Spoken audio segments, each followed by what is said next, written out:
Is imitation meat as healthy as eating fruits and vegetables? Hey, in case you don't know me, my name is Jason Cheney, and I'm one half of a husband and wife team, and we're dedicated to helping you reclaim your physical and financial health. And I specialize on the physical side. So today's question we got in is, hey, I'm new to eating a plant-based lifestyle, and I need some advice. There's a vegetarian kiosk next to me, and it makes imitation meat from flour. Does it have the same benefits as eating cooked veggies, mushrooms, beans, nuts, and others? And so this is a good question because when I first started out transitioning to this lifestyle, I didn't know nothing about these imitation meats and things like this. And so what you're referring to is called seitan.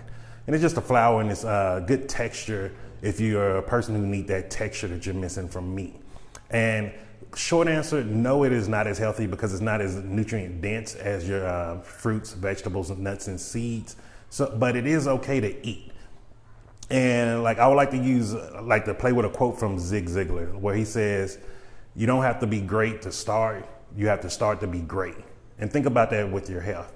You don't have to be great at eating to become healthier. You just need to start eating correctly to become healthy, to be healthy. And so if you need that, it's okay. Like one of the things I do whenever I have a client and they need to use those type of things to transition off meat is just make sure you have either something very nutrient dense, whether it's going to be a smoothie, a big salad, just something to make sure you're getting the nutrients in every day. And this is why part of the 3M, our 3M process to transitioning is the mapping, because you need to track what you eat to make sure you're getting nutrition in. And it's okay to have those foods. Even to today, I still have these type of foods. And so just give you a little bit more background about how I actually started transition, because I think sometimes a lot of people see where I'm at now and they didn't get to see where I was at back then. And I really do hate I didn't videotape everything through this transition. But the truth was I didn't believe that I could be where I'm at today. So that's why I didn't do it. And so at this time, it wasn't even about even losing weight or becoming healthier. I was just trying to become happier. And so I got tired of being in the VA system. It came to a point where they was about to put me on my 41st medication, and it was for schizophrenia, and it was supposed to help me go to sleep at night. And I was like, I'm done. So I went and talked to my wife, and I was like, look, I'm done. I've tried being med compliant. I've tried the system of working with the VA. It's not doing anything to help me. They're just giving me more and more pills, and I knew after pill 41, there was no going back to not being able to get off any pills. And I was really afraid of you giving me something that's for people with schizophrenia. What are the side effects going to have on that? And so it was really interesting. At the same time, while she was pursuing all her multiple degrees and licenses, she started getting into mind, body, and spirit research. And so she came across this therapy modality called ACT, Acceptance Commitment Therapy. And so I'm gonna be honest, I wasn't really on board with it when she was doing it. I thought it was just crazy, like the rest of the stuff that I already been through. But I was like, hey, I got nothing to lose, so let me just try it out a little. I dibble and dabble. And so we started out where we did just a mindful eating exercise. And it was really interesting. And I'm gonna share that exercise with you at the end before I get off. And from that exercise, I was like, oh, okay, I see some benefits of this. But I didn't commit to doing it. I didn't commit to doing it every day of my life. I was like, oh, I've done it once. I know better now. I don't need to do it anymore. And that's where I made a big mistake. And that cost me 5 more years of trial and error. And through that trial and error, I came back to it as we found about plant-based lifestyle. And so with plant-based lifestyle, I introduced it with the acceptance commitment therapy modality.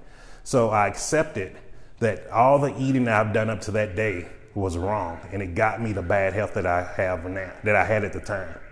And I committed to eating totally opposite of everything that I ate before. And I was hoping that I would get some therapy from it by feeling better, being happier. And so one of the things I did every meal before I put something in my mouth, I would ask myself, am I making the best decision? Am I making the best possible decision for my health right now? And I had to answer that question honestly. And that was part of the acceptance, is being honest with myself. Am I doing the best possible thing? And so through that, after about a good year, something funny happened. Not only did my health get better, But the acceptance commitment therapy, it changed.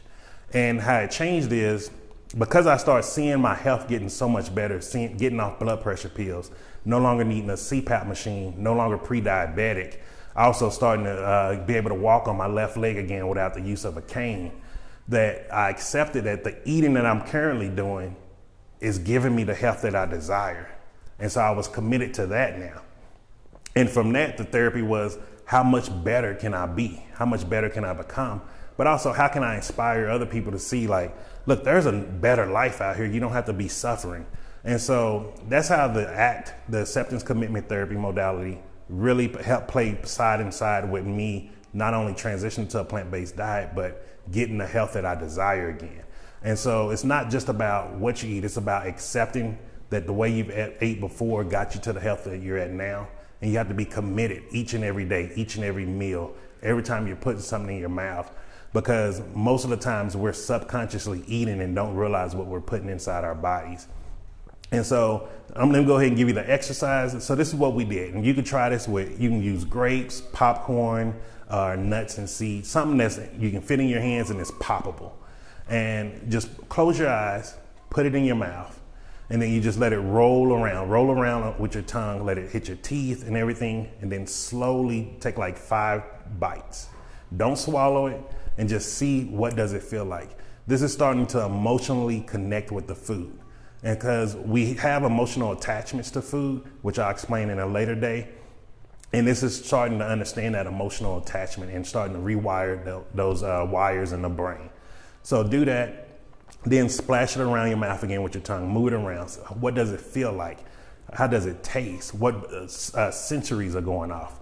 Can you smell it now? And then chew it again. Now you want to chew it at least 30 to 40 times to where you're properly going to be able to digest it. And also, this is going to start teaching you how to eat properly. So you're not just swallowing food whole, you're actually chewing it up properly. And then after that, just write down, what did it feel like? Did you like it? Did you not like it? When I first did this, I did it with popcorn, and I realized, like, wait, the health I have right now, I can't be eating popcorn. It did not go well. I mean, we was eating like kettle corn, popcorn, all the, the good tasting junk. And so I had cut it out of my life for like 2 years, and now I slowly introduced it back because now I don't have those same chemical triggers as I did before. And so I hope that helped you out, and I'll talk to you tomorrow. Ciao.